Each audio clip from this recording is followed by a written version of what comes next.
Hello everyone, welcome to my channel. To all the UPSC PSIR Mains preparing students for the 2026 and 2027, I bring you today a very important model question and answer with respect to Act East Asia policy of India, which India is actually actively pursuing. Remember this point here. So now why I'm saying this, because recently we have already seen one important current affair where Prime Minister Modi ji has went to what Indonesia, and the most important spectacular aspect about this particular meeting is about what is about a MOU on BrahMos missile. MOU on BrahMos missile. So basically, I have also created a short with regard to how you have to have a question with respect to what Act East Asia policy. You have to have one modern question and answer in your mind, which is of around 400 to 500 words, because okay, sometimes it may happen that they may ask you only about one particular country or two particular countries, so you should be having good amount of content so that 450 words or 500 words some content is there with regard to the Act East Asia policy. It becomes easy for you to tackle any of the questions with regard to this area. In the same way, we also need to have one model question and answer ready with the same number of words with regard to West Asia policy. Then we should also have one model question and answer ready with regard to Indonesian and Pacific Ocean peace strategy, and what actually we are going to do in order to safeguard our ocean routes. Okay, and make sure that no country shows their hegemony in our area or the neighborhood, right? True. So here you can see that whenever we talk about any policy is nothing but what a set of various objectives which try to help a particular country to secure its own interest. To secure its own interest, here you can say that we want to be secure of safety. Okay, any kind of aggression. We want to be secure of what economy. We want to be secure of what exchanging the cultural ties. We want to be secure of what technological developments, etc., so on and so forth. So that is actually called as what securing the interest. Safety in the sense is that defense. Okay, safeguarding ourselves from the area's enemy aggressions, right? Okay, so here you can see that India's Act East Asia policy. I have told you that what kind of questions that you need to have with regard to the three important areas. Let us talk about strategic. Strategic is nothing but something which is dependent, which makes a country dependent on other. That is called a strategy. Or strategic, something that a country, let us suppose, is very good in technology, and also have what defense exports are also there. Okay, this is also called as what strategic. And one more important thing is that okay, strategic is when your migration of your people, like Indians going to some other countries, if they are or in major chunk, if they are in a major chunk, then also it is called as what strategic, right? This is very important. Let us suppose now strategic dependence, like Iran and Russia, we are dependent upon oil. So we need to have very strategic affairs with them, because if they are not giving us, our economy will go down. So that's why these sectors are called as what strategic sectors. And like defense is very important, because defense, whether you import or you export defense, if you're exporting, the other countries will depend upon you, and obviously you can muzzle up your soft power. With regard to those countries and influence your decision on them, and also emerge as one of the global leader, especially in the developing economies, right? I hope this is clear to you. And then when you talk about the economy here, what do you write in economy? Okay, so that's what I'm saying, that Act East Asia policy, you should be having the strategic word is there in the model question and answer. You have to write it strategically way. Okay, economic is nothing but globalization, trade is there, tariffs is there, okay, CPI is there, CKI is there. This kind of things we are going to write. Culture dimensions are nothing but basically associated with what giving scholarship to our students there, or their students to here, and promoting festival fates of that particular, and cuisines. Every year one kind of exhibition is being carried out, or fairs being carried out, where both the where that particular countries various cuisines or various culture has also been displayed, and we are going and watching it. That's basically it's called as what cultural dimension. And cultural dimension is always accompanied, okay, with strategic or economic. Whether you're writing this, you have to make sure that you are also putting the cultural dimension as one of the important area of your model answer. I hope this is all clear to you. This is me, Syed Shujathullah, senior faculty for PSIR. Have been teaching for UPSC and state PSC student for more than 10 years, and also has trained and mentored more than 1,000 students in my career, and who has been ranker. So make sure that you be a part of my classes, test series, and mentorship. I'll be making sure that we score very very good. Our target is 320 plus, and also I'll help you out in GS paper 2, and also what international relations of GS paper 2, and also will make a lot of efforts with regard to if any questions happens to come in general essay paper 1. Okay, let us go ahead and see the framing of the question. Okay, you can see here, critically examine. Critically examine something, but what is good, what is bad, we have to write. Just like a movie. Okay, to review a movie, a lot of people will say that cinematography is good, heroine acting is good, hero acting is good. Okay, and they may say that but storyline is bad, good bad. When you talk like this is called as what, critical. So you have to be critical, you have to be not always talking about what, okay, good things. A critic is one who always talk about the loopholes, the bottlenecks, the challenges, along with what is the best in that. Critically examine the evolution of India's Act East Asia policy from its origin as a Look East policy. Discuss strategic, economic, and cultural dimension with special reference to ASEAN engagement and connectivity, includes for the North and India's Northeast region. Comments on its significance in the current geopolitical context. So this is literally a very very standard question from the UPSC. You can say that.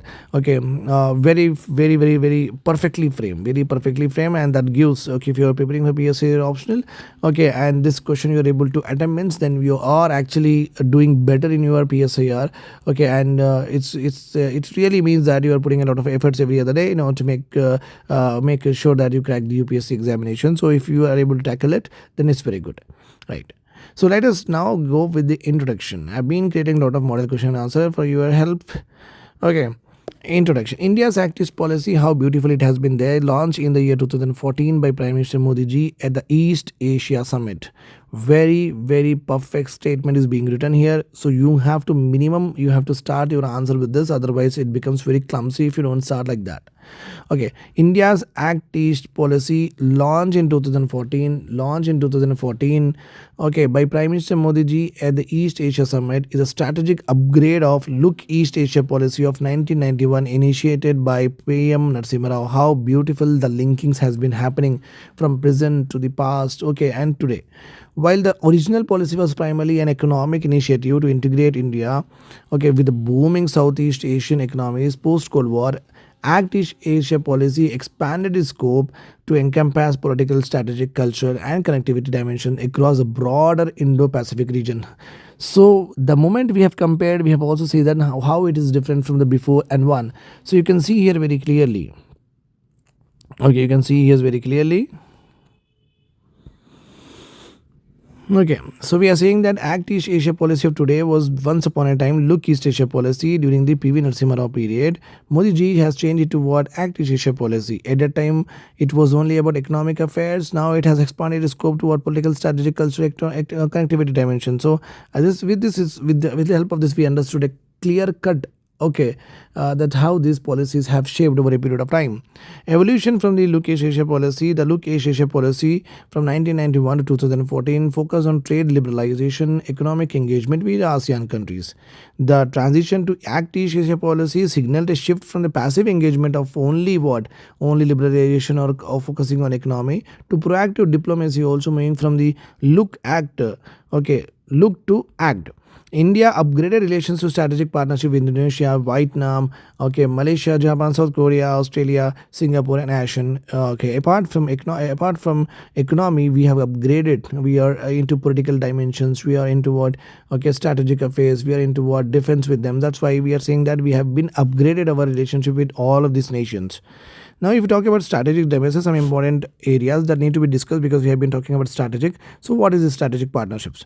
India convergence with key Indo-Pacific matters. The partners on maritime security, we have a BIMSTEC is there, IORA is there. Okay, freedom of navigation, we align with their mindset, and they align with their mindset. Counterterrorism, both of the countries of Southeast nations are very on the same track as we are on there. Okay, with regard to countering the terrorism, rule rule-based order has been deepened. Hence, we say that okay, whatever the rivers are there from the India to the Pacific, it should be the navigation should be rule-based. One country cannot show hegemony and keep on troubling other countries. That is not possible. Okay, the Quad, Indo, US, Japan, Australia, and bilateral defense agreements like LEMO, COMSA reflect this. Joint naval exercises near Malabar, Simbex, and defense cooperation with Vietnam, Philippines, and recently sale of BrahMos to the first Vietnam. Then after that, there is an memorandum of understanding with regard to the Indonesia recently, just now in July 2026. Okay, this shows that India is going deepen with regard to just not being the economic affairs, but also putting out a lot of extended relations.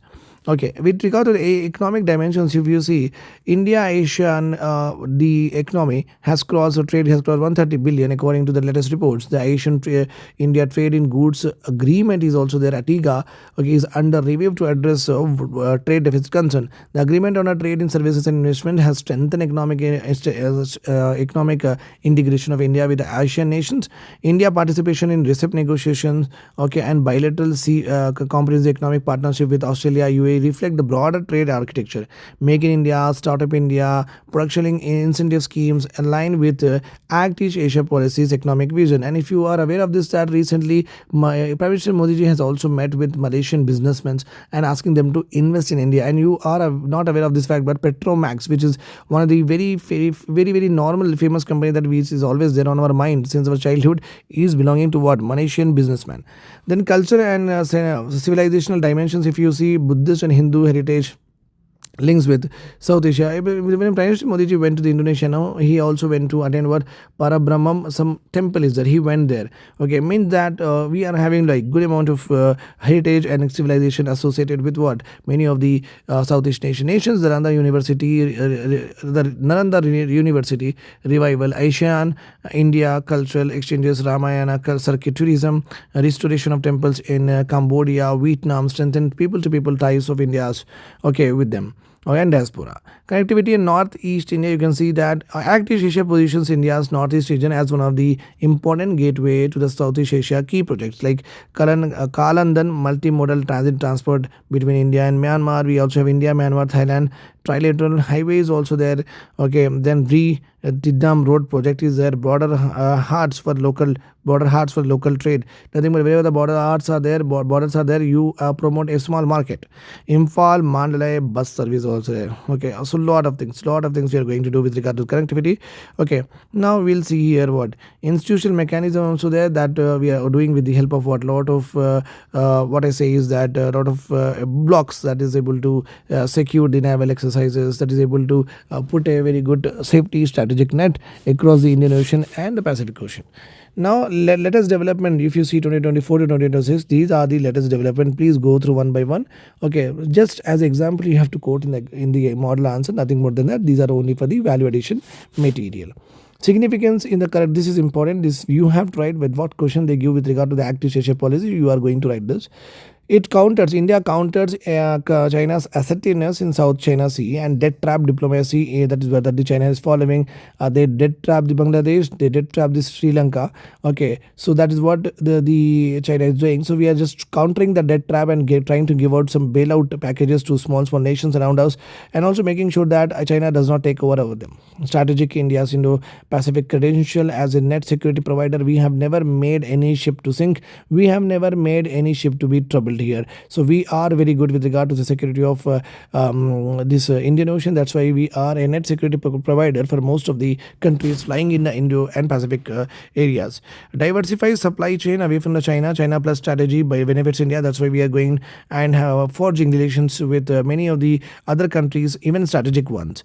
Transforms NER from a landlocked periphery to India's gateway. Northeast region should not be considered just a landlocked state, and we are like different from the mainland, has nothing to do, but we have made it so significant that it is going to be one of the gateway to the Asian nations and the Eastern diplomacy for sure. Resources reinforces multilateralism. So India here says that, okay, by engaging with many of these countries in the form of SICA and broader engagement, okay, cultural, political dimensions, India is saying that we are not going to align with USA or Russia. We are not interested in polar. We'll go for multilateralism. We'll talk to many of the nations in order to secure our interests and the welfare of the people. Enhances India's candidature for the UNSC permanent. So when we are doing this kind of diplomacy, it's all of them political, strategic, defense, etc., so on and so forth. When the voting comes with regard to selection of members in the UNSCC, these countries will definitely have a say for the support India. That's how we want to actually go for what increasing our soft power diplomacy. So conclusion is very important, my dear students. So India's Act East Asia policy represents a paradigm shift from the reactive diplomacy to a proactive strategic engagement. Its multidimensional approach, combining economic integration, strategic partnership, cultural diplomacy, physical connectivity, so everything we have summarized here, positions India as a center pillar of evolving Indo-Pacific architecture. The policy success hinges on timely completion of connectivity of the projects, and nothing but it is one of the challenges is being written here, and in this challenge it is being said that all of these will be good only when that we are completing the projects on time and delivering it on time. That's how all about it. This is very perfect answer. This is for the Act East Asia policy. Please don't forget it, and do join my classes and do call to the number given below and have a very good demo and orientation session with me. Then you will feel very confident with regard to PSIR option, and you already know that out of every top 5 rankers, okay, all India rankers, minimum 2 students will always have PSIR, because it is very near to us, because of the very much more interest and enthusiasm with regard to the current affairs and the international relations. Learning it actually creates more interest. Not only that, it also helps you to become a very good orator, okay, and fact presenter, okay, in various debates. So take the PSIR as optional, and let us make it big. Thank you so much.